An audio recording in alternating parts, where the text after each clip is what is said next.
I'm Rafetta Corella, and you are watching Backstory, where we give you the little-known facts behind the latest headlines. And today we are talking about our latest issue of Pinal Ways, which is all about education. And we're spotlighting one story in particular, which is on the Rebecca Dallis Schoolhouse.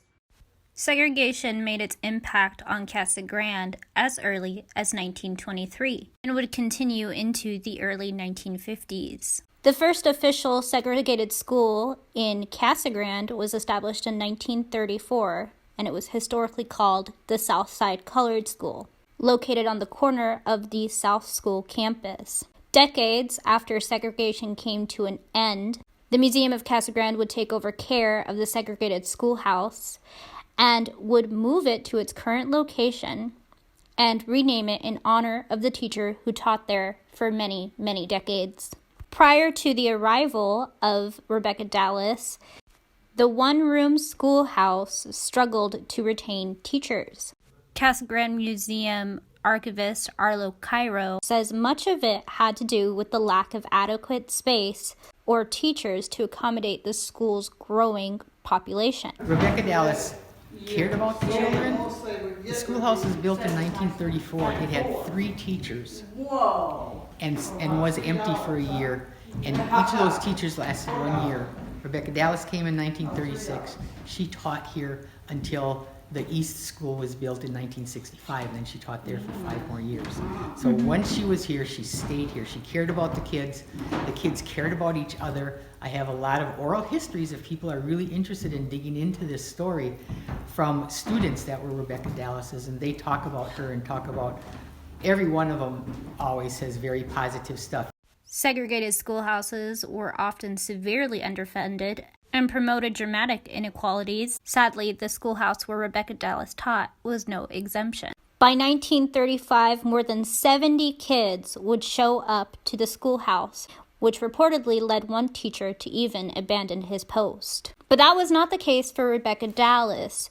During her first year at the school, it was reported she had as many as 80 students in her classroom.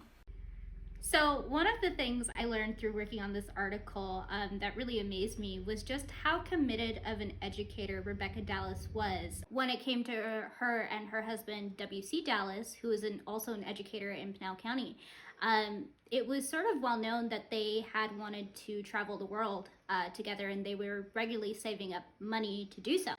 And according to the Casa Grande Museum, actually, what ended up happening is they would save up money for these trips, and then Rebecca Dallis would go and do something like buy 2 cows to have milk readily available in the morning for kids. So she was really trying to support students in a way that was exceptionally revolutionary for the time. I've toured the Rebecca Dallis Schoolhouse a couple of times. And one of the things I think is a testament to what great work the Museum of Casa Grande has done is the fact that a lot of the exhibits and even much of the structure of the original schoolhouse is still housed at the museum. It's still, when you go there, you're not looking at replicas of things, you're looking at original items. The schoolhouse actually features the original flooring from when the building was constructed in 1934. And it also features the original chalkboards that Rebecca Dallis would have used to teach her lessons on. Thank you so much again for joining me on Backstory. Make sure to like and follow us on Instagram. And be sure to check out the remainder of our articles, the Pinal Ways articles, at pinalcentral.com.